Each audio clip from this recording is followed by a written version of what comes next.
Hello tout le monde! Comment ça va aujourd'hui? Tudo bem? J'espère que vous allez bien. Aujourd'hui, nous allons vous parler de 7 choses à faire à Manaus. Donc, quand vous allez à Manaus, il faut impérativement faire au moins ces 7 choses. Au moins ça. Au moins. C'est pas qu'il y a que ça à faire, il y a plein de choses à faire à Manaus, mais c'est les 7 imprescindibles. Ok, on y va? Bah.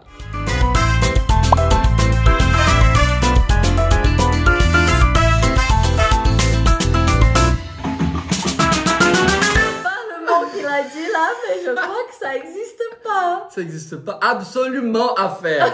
Voilà, je dis. Ok, bon, c'est pas grave, je pense que vous avez compris. Alors, quelle est la première chose à faire à Manaus? Alors, la première chose à faire à Manaus, c'est aller voir la rencontre des eaux. Alors, les gens, franchement, c'est une des choses les plus belles au monde à voir ça. Et c'est pas parce que c'est chez moi, hein, mais c'est trop, trop beau à voir. Bon, Manaus, c'est pas un endroit très touristique, mais pour ceux qui font du tourisme, surtout du tourisme écologique, c'est très prisé parce que c'est de là où on peut faire beaucoup d'autres choses.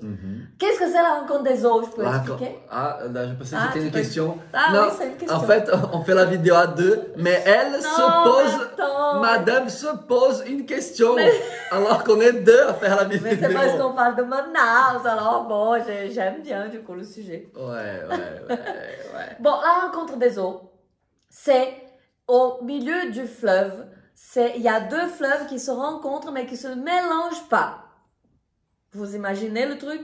Je vais essayer de mettre une photo. Si j'arrive pas, vous cherchez sur Google s'il vous plaît. Hein.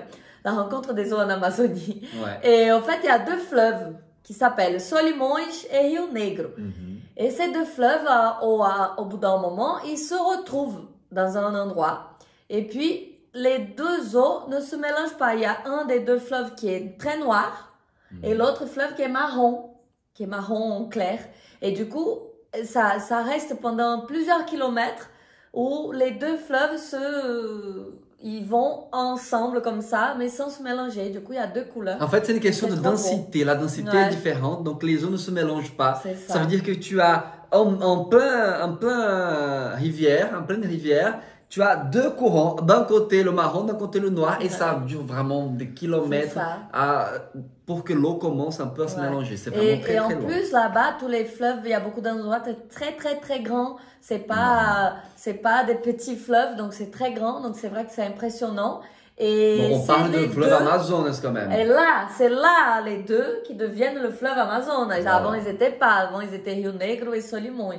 Et c'est la rencontre des deux qui forment le fleuve Amazonas. Le plus grand fleuve au monde quand même. Hein. C'est C'est pas rien. pas rien. Bon. Donc ça, vous devez le faire en bateau. Sachez-le. Hein. En voiture, vous pouvez pas. Bien sûr. Quelle est la deuxième chose? Bon, la deuxième chose, c'est que vu que tu es déjà sur un bateau, parce qu'en voiture, apparemment, tu peux pas. Donc, si tu es en bateau déjà en plein fleuve, profite d'être en plein fleuve pour voir les botos roses. Oh, c'est trop mignon. Les botos, ce sont les dauphins d'eau douce. Oui. Et qui existent en Amazonie. Je connais qu'en Amazonie d'ailleurs, je connais pas ailleurs. Donc, c'est vraiment typique d'Amazonie et ils sont roses. C'est des dauphins roses d'eau douce.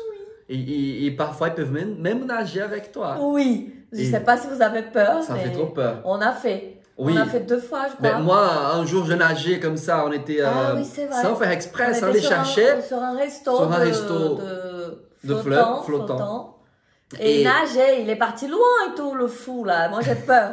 Il est parti loin nager. Et j'entends tout le monde qui crie. Et en plus, nous, on croyait que c'était un crocodile. On croyait, parce qu'il y a des crocodiles aussi en Amazonie, mais bon, après, c'est vrai qu'ils viennent pas en journée, hein, sachez-le, ils viennent pas, vous pouvez nager tranquillement, ils viennent pas comme ça. Mais on pensait, du coup, on est tous sortis de l'eau, et lui, il était avec mon cousin, il revenait nager. Et là, on entend tout le monde crier. Je dis, mais il y a un truc, c'est quoi?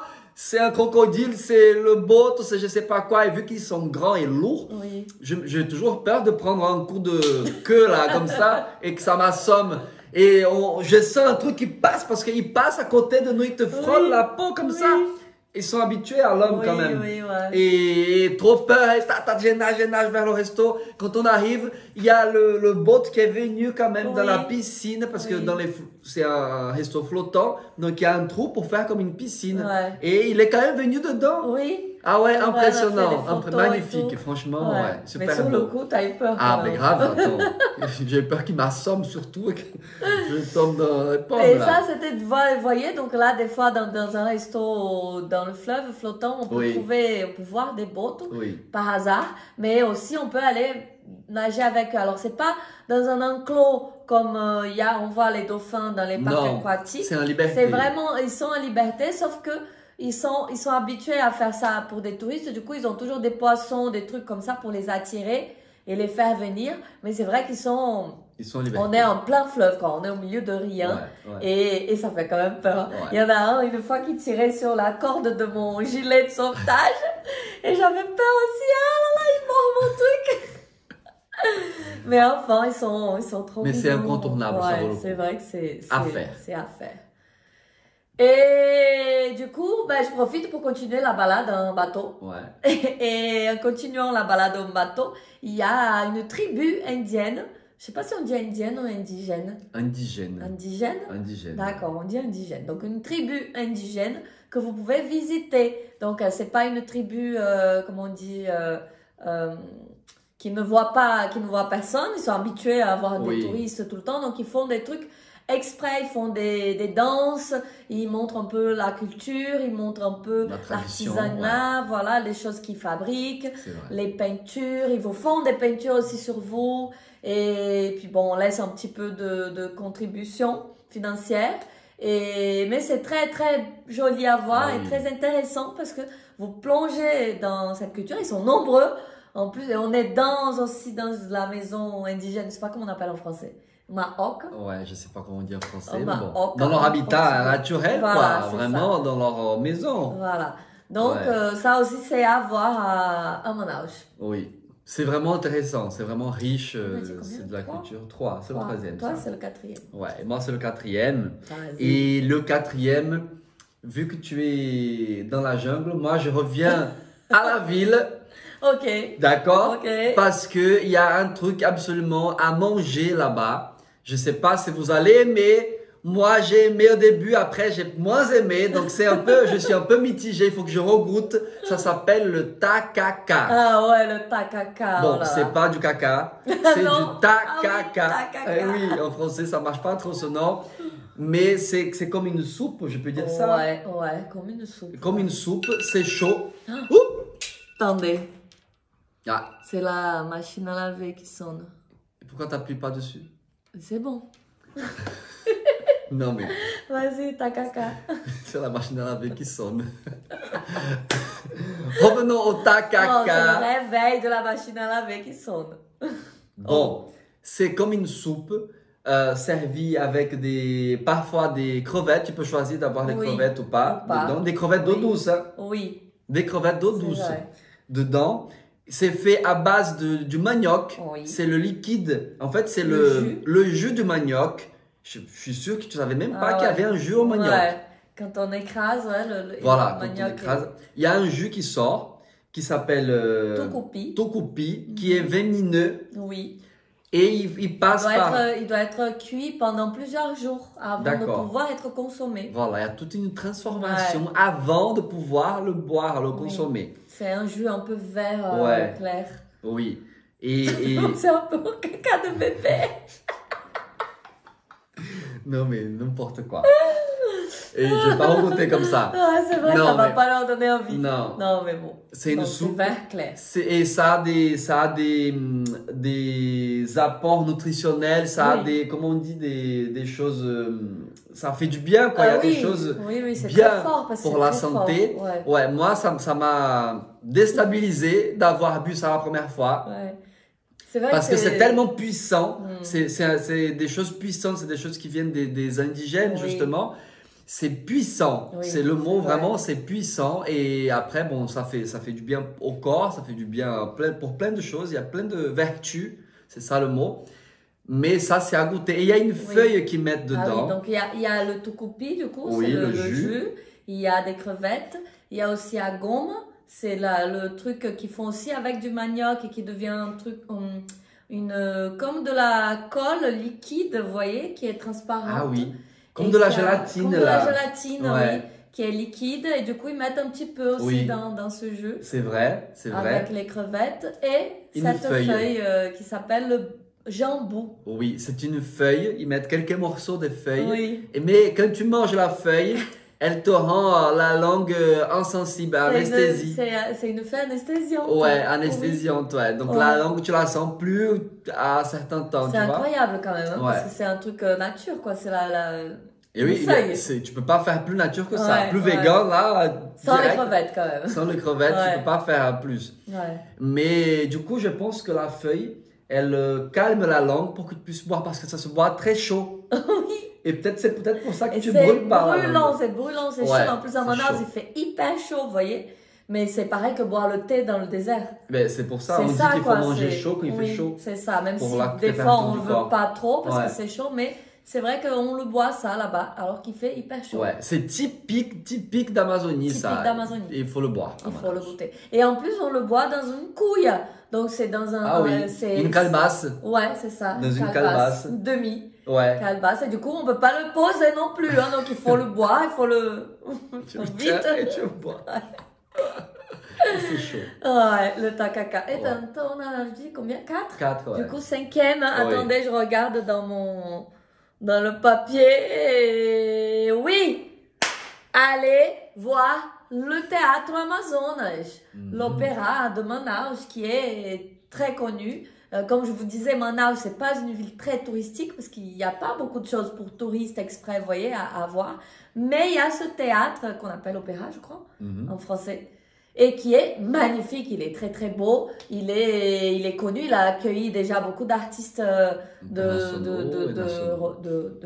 je sais pas dire non, mais beaucoup d'artistes connus et importants, beaucoup d'orchestres philharmoniques et tout. Et c'est un théâtre qui est magnifique à voir à l'extérieur comme à l'intérieur. Vous pouvez visiter l'intérieur. Et la petite curiosité, la petite anecdote, c'est que le dôme, c'est ça le dôme du théâtre. Du coup, quand on est dans la salle, le plafond du théâtre, c'est comme si on était sous la tour Eiffel. Donc en fait, quand on est... Enfin, pas le dôme, pardon, hein, c'est le plafond du théâtre. Parce que je crois que le dôme, il est à l'extérieur. Ouais. Donc le plafond, en fait, il y a une peinture qui a été faite et qui correspond à comme quand on regarde la tour Eiffel en dessous. Vous savez, vous allez à Paris, vous allez sous la tour Eiffel et il y a les 4 pieds comme ça qui se rejoignent et qui montent. Et du coup, il y a ça qui est peint. Donc, quand on est dans le théâtre, vous regardez vers le haut, vous voyez la tour Eiffel. D'accord. C'est marrant, hein? Ouais. Donc, c'est le théâtre Amazonas et ça a été construit... C'est une carte postale quand même de Manaus. Oui, c'est la carte postale officielle, ça avec la rencontre des eaux. De l'époque coloniale encore. Oui, ouais. Manaus, il y a une histoire aussi par rapport au caoutchouc. Oui. Là-bas, il y avait beaucoup de caoutchouc qui a été très, très exploité là-bas, exploité. Et donc, il y a eu beaucoup de choses très riches. Ils ont fait beaucoup de constructions très riches, des choses qui sont venues d'Europe et tout.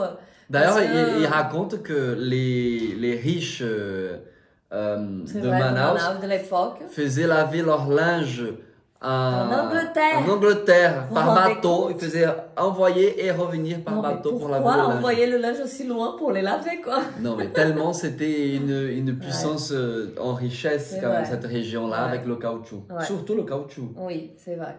Et bon, maintenant, il n'y a plus... ils ont tout exploité, là, le caoutchouc. Ouais, maintenant, ils lavent sur place. Et la dernière chose, c'est ça? Je ne sais pas si c'est la dernière chose. Je crois que c'est la dernière.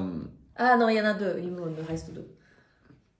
Moi, j'aurais dit un truc que j'ai adoré parce qu'en tant que touriste, tu vois, moi, j'ai adoré faire et visiter. Il y a plusieurs choses, mais ça aussi, j'ai fait ça dernièrement. D'ailleurs, on a tourné une vidéo qui parle, on a visité le musée Le musée à ciel ouvert, c'est un musée qui est une partie, ça s'appelle MUSA, M-U-S-A. Ouais, c'est une réserve, c'est une partie, un pourcentage, 1% ou 2% de la forêt amazonienne.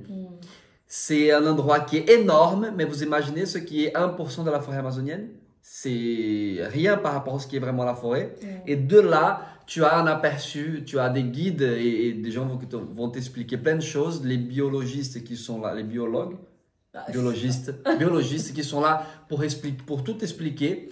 Tu vas apprendre à des fleurs, des feuilles, des trucs, des espèces, plein de choses différentes. Mais tout ça en plein air, lâché à nature. D'ailleurs, sur notre vidéo, à un moment donné, on rencontre une araignée, qui fait la taille de sa tête. Énorme sur cette vidéo. Tu l'entends crier, c'est à ce moment-là que tu l'entends crier. Et il y a aussi un mirador, comment on dit Ah oui. Un truc pour monter. Un observatoire. Ouais, et on va au-dessus de tous les arbres. Oui. Parce que les arbres de l'Amazonie sont très hauts. Et on va au-dessus. Tu dépasses. Ouais, tu dépasses et c'est une belle... J'avoue, j'ai galéré pour monter les escaliers, pour arriver là-haut. Vous savez, j'ai le vertige et j'ai eu peur de monter. Mais quand tu montes, c'est magnifique. Même si je me tiens à loin des bords, c'est magnifique. C'est une expérience, quelque chose à faire, à visiter. Et pour finir, du coup, la septième chose à faire à Manaus, c'est faire une excursion, encore ce mot, dans la jungle. Et du coup, en plus, on avait fait, nous tourisme aussi, écologique. Il y a aussi une vidéo sur ça, vous pouvez regarder parce qu'elle est marrante, elle est sympa. En plus, on apprend énormément de choses. Et on se rend compte qu'il y a pratiquement tout dans la nature, dans la forêt, dans les arbres et tout. Le guide, c'est un Indien, quelqu'un sur place, et qui nous montre, on est en pleine jungle et on marche en pleine jungle pendant, je sais pas, 1 heure ou 2. Et il nous explique plein de choses, il nous montre beaucoup de choses sur les arbres. Il nous apprend même à monter sur l'arbre avec une liane de Tarzan et tout, à fabriquer et tout. Enfin, regardez la vidéo parce qu'elle est sympa aussi. Mais faites aussi cette excursion.